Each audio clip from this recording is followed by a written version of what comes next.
So I didn't get to do an Easter. I did my Good Friday post on Thursday. Now I'm doing my Easter one on Monday. I did one yesterday, but as usual, I just wound up ranting too long. I spent an hour, and then I think YouTube didn't even want to post it. So I'm gonna actually try and keep this one short this time. I want to set up the synopsis. You have this theory, right? This theory, we went into that in the crucifixion on Thursday for Good Friday. The idea promoted originally by Ajuria S. or D.M. Murdoch was her actual name, I believe.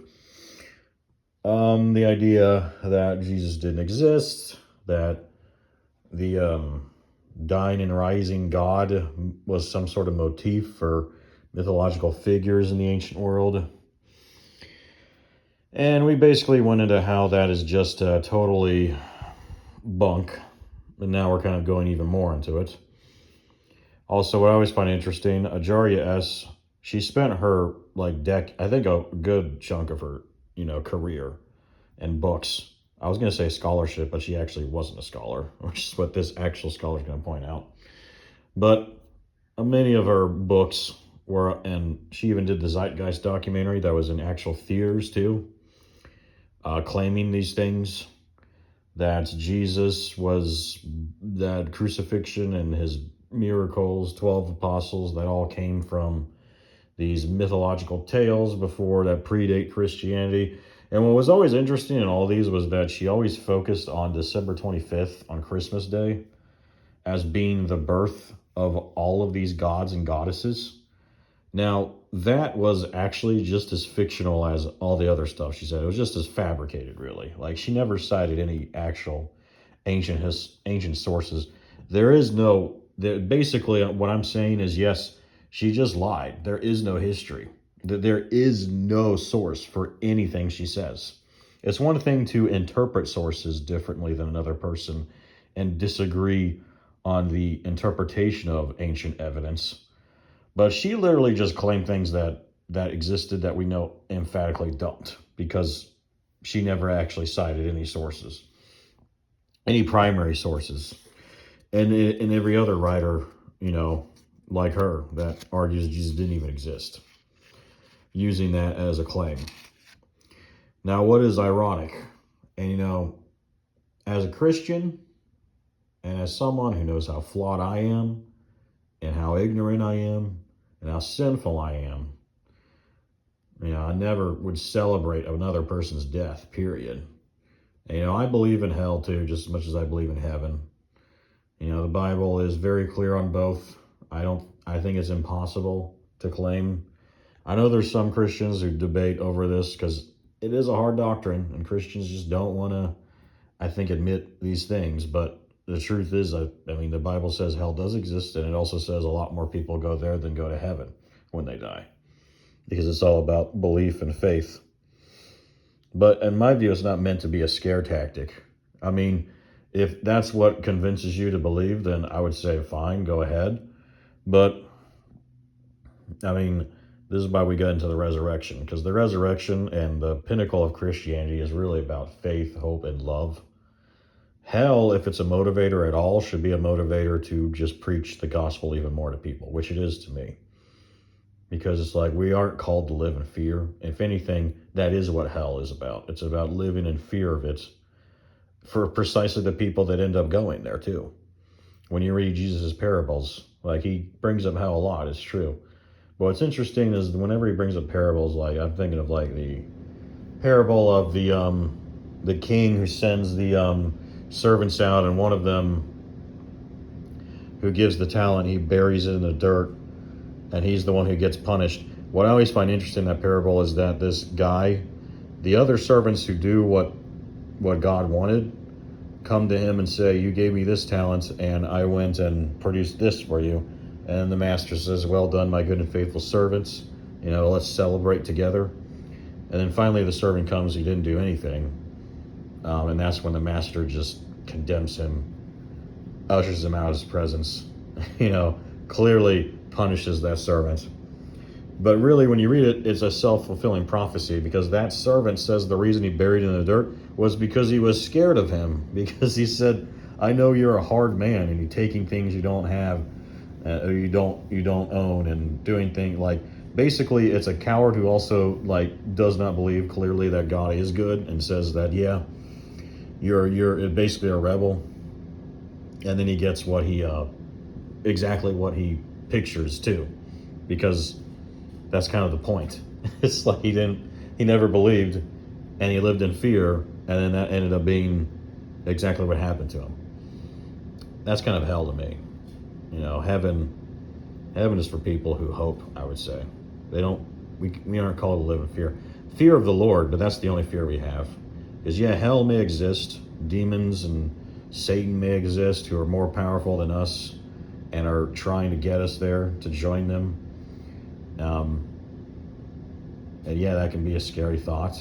But also, what we have to remember is even they submit to God and Jesus, and that's God alone is still the sovereign, most powerful being that actually is in full control over everything, including hell. So as Jesus said, like, don't fear man, fear the Lord. Same applies to everything. Man, demons, hell, like, it's just fear the Lord. That's the only fear you have. And what kind of fear? I would say as a kid with a parent, really. Because the Bible always portrays him as a father, a loving father. Well, I mean, kids, they fear their dad in the sense that if they know they've done wrong and they're waiting for dad to get home, as we all experienced as a kid, all of us who had like a father in the home. And I would say a good father too. No, obviously not all of us had that experience, but most of us understand that analogy. It's like that's really what it means, I would say, to fear the Lord. Is like, yeah, you should fear him, especially because you do fear how powerful he is and what he can do to you. But still in the context of a loving father, though. And then the kid may fear his dad in that sense, but he also still loves his dad, doesn't want his dad to leave him, wants his dad to be there, to be present. And the same applies to God. Anyway, that was again a tangent, which leads us to the resurrection, because this is when the hope comes into play. But first, let's talk about this theory. Ehrman says, when the earliest Christians claimed that Jesus had been raised from the dead, it was in the context of this Jewish notion of the soon-to-come resurrection.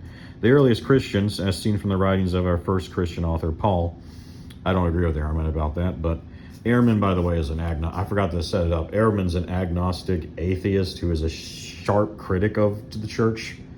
But that's why I'm bringing him up, because this is what an atheist scholar says, is what you're going to see about this theory.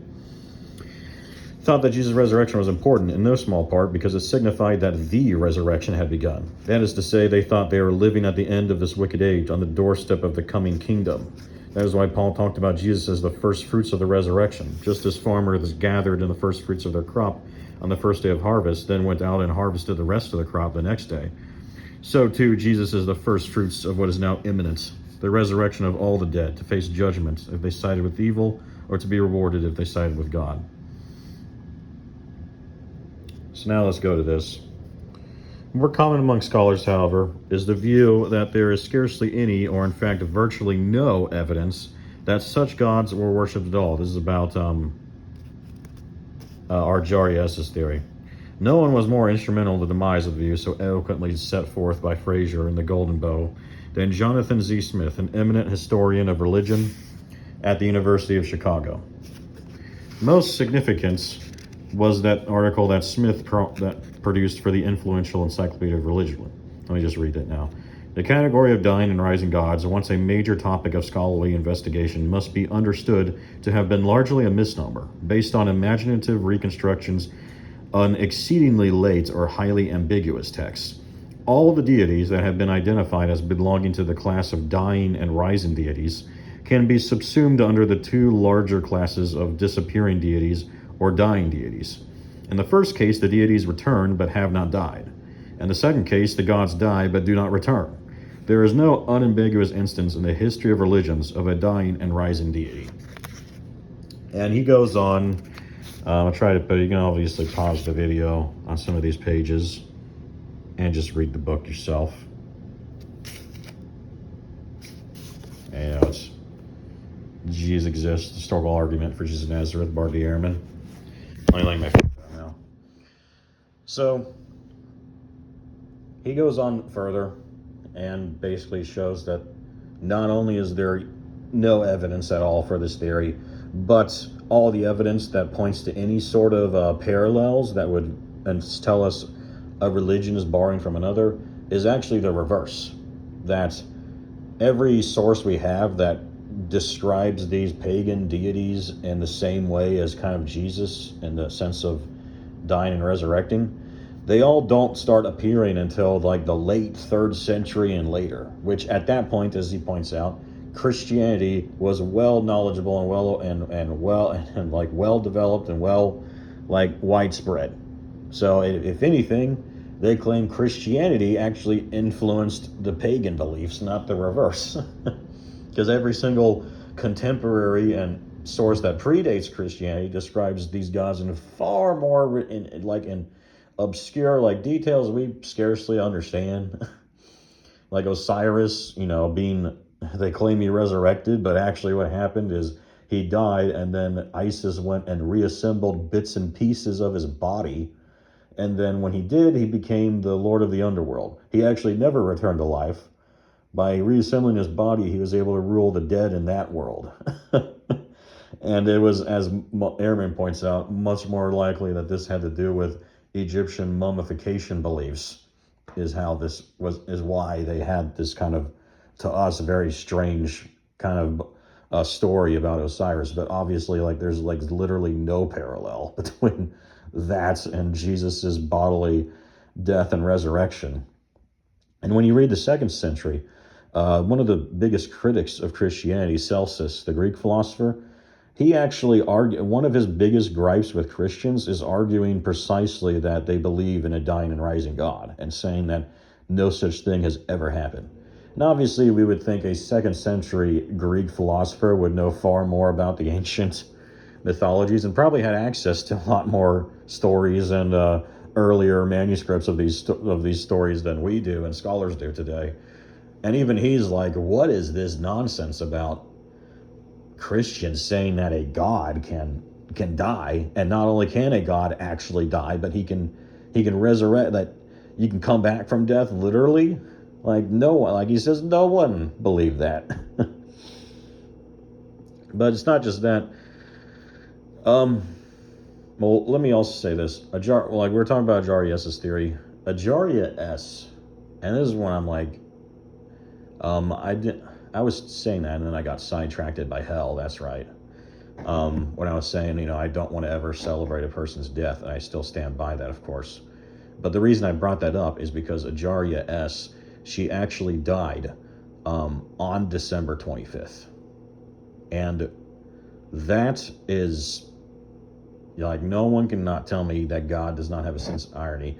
And to me, that's even more evidence of at least the supernatural. We can debate over the evidence of Christianity, but I just say if you're an agnostic atheist, there's plenty of evidence against that. Basically, we don't even have to go into Christianity. We can just go into general, philosophy and just general claims of miracles, and just general, and it's obvious that the supernatural exists, and therefore, yes, maybe you could say maybe all the world's religions are wrong.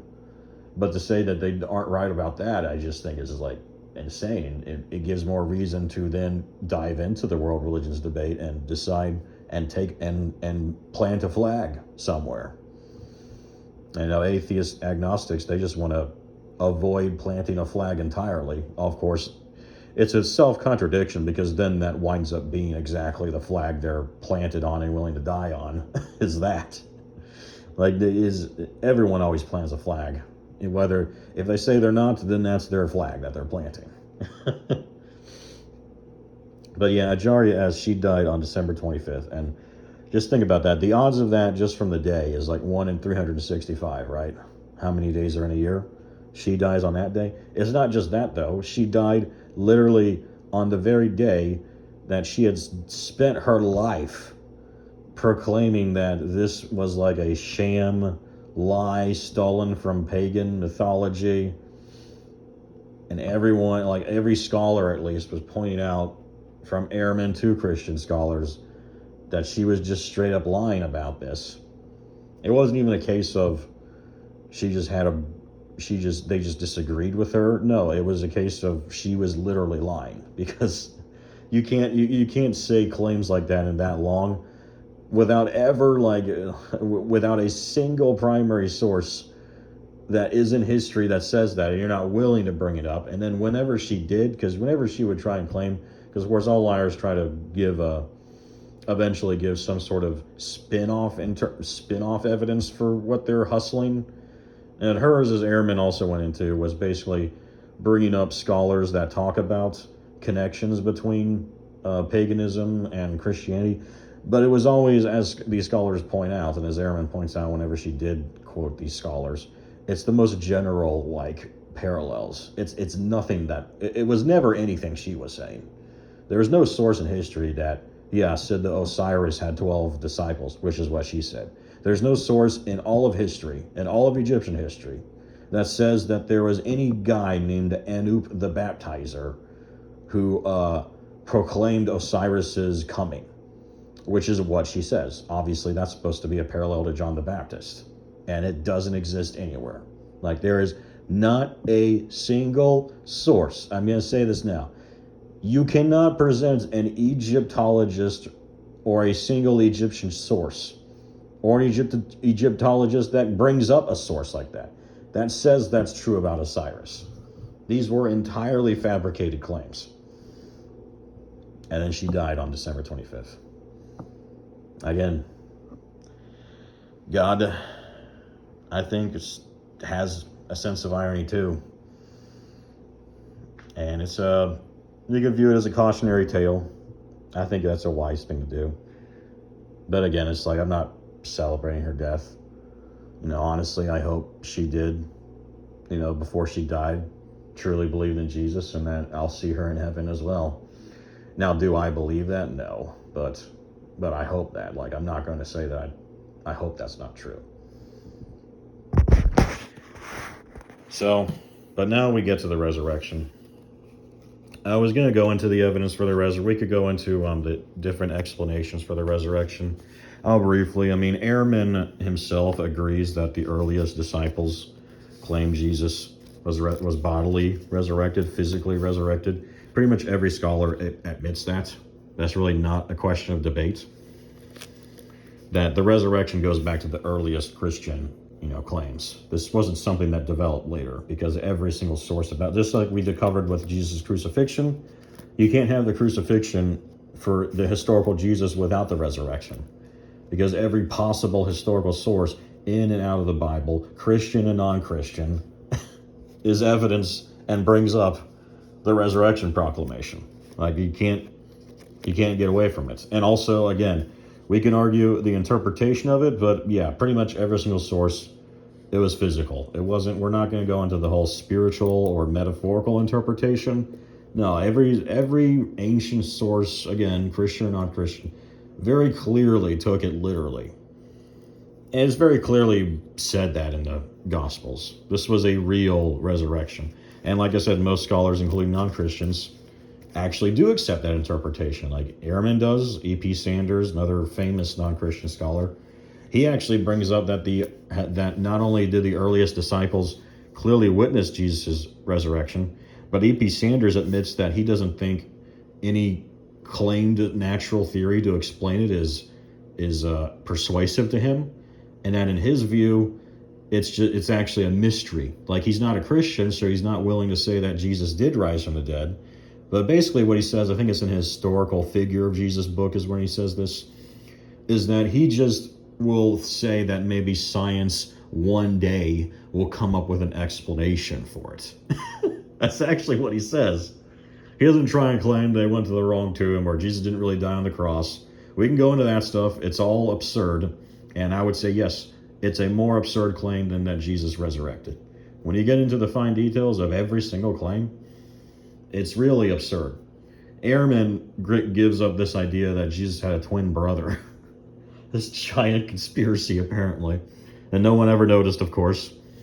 And he actually admits in it that he doesn't believe it actually is true, and that it is a ridiculous explanation for it. But here's the kicker.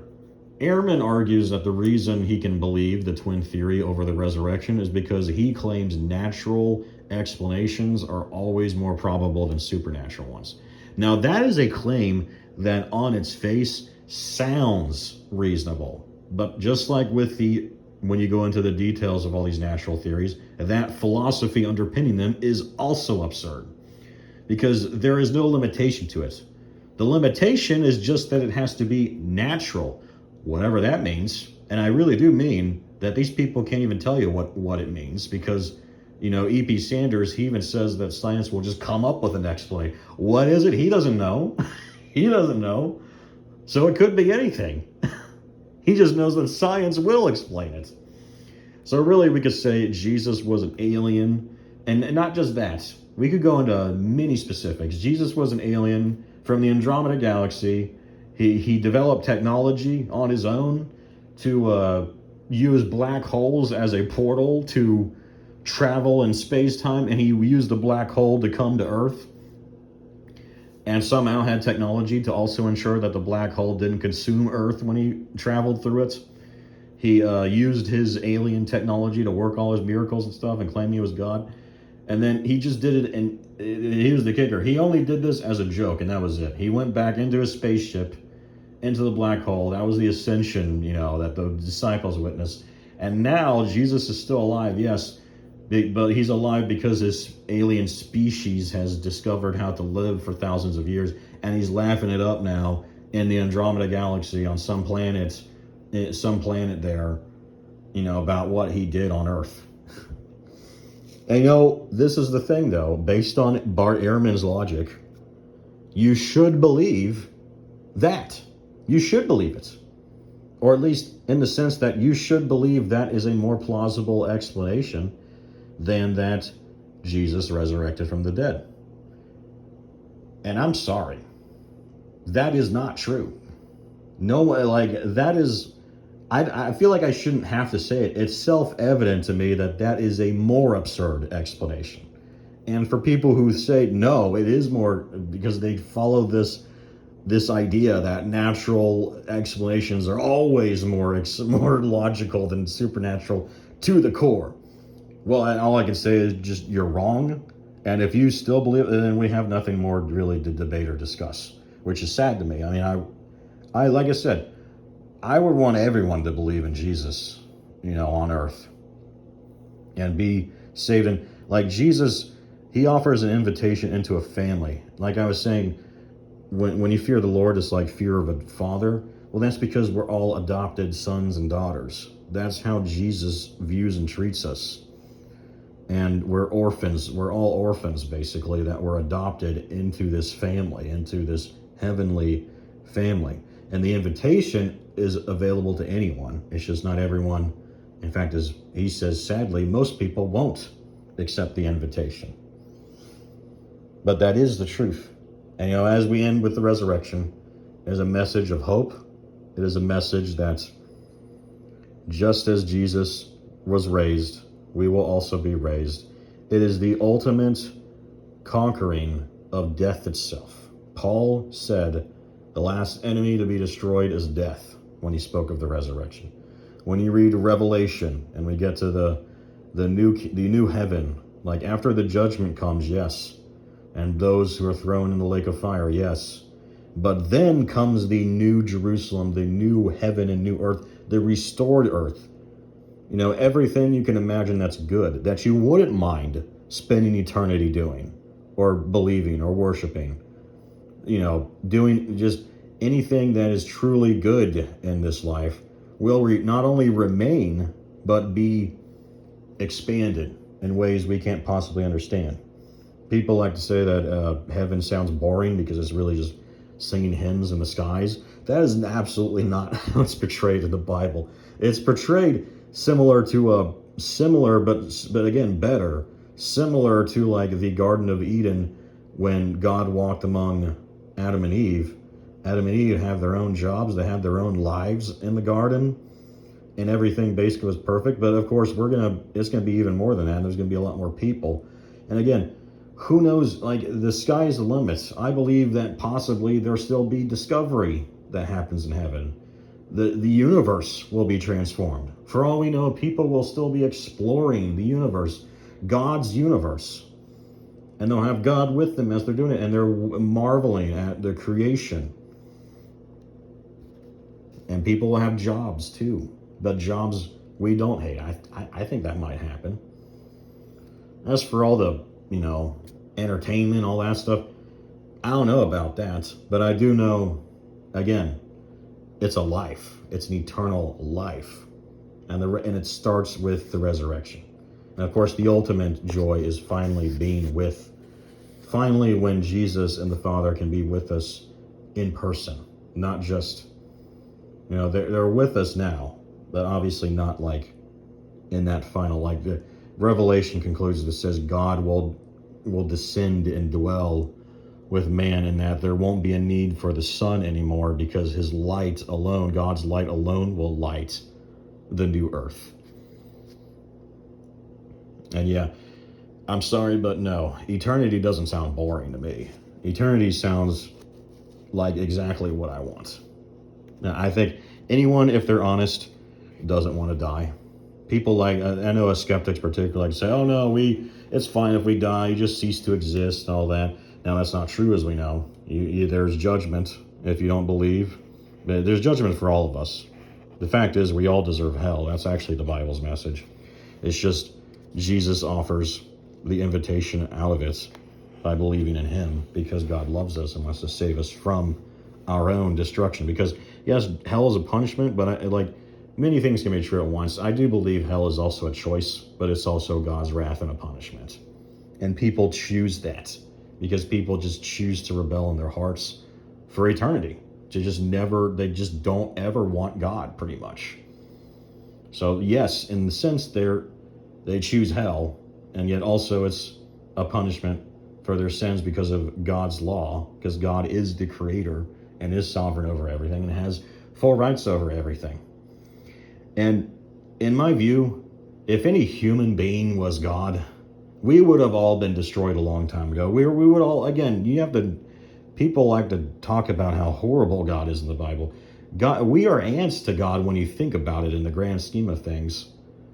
And yet he decided to descend and become one of us and die for one of us, giving up his own son in the process to suffer and die for us, so that we could finally be with him. While we've been complaining and saying we're victims. That's the whole thing. I'm a victim. God makes me a victim too. Like that's everyone likes to say they're a victim.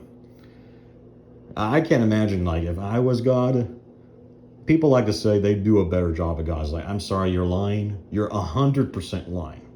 If you were God and you made humans one day, just snapped your fingers and made us, and all these humans have been complaining about you this whole time, knowing that you could just snap them out of existence too, you would have done that. I would have done that. But we aren't God. We can't comprehend God, but we can see, God's good. Again, it's about believing in God's goodness. I hope the resurrection is that. Anyway, I'm getting into more tangents. I'm getting close to 30 minutes. I don't want to go much longer, so I'll end it here.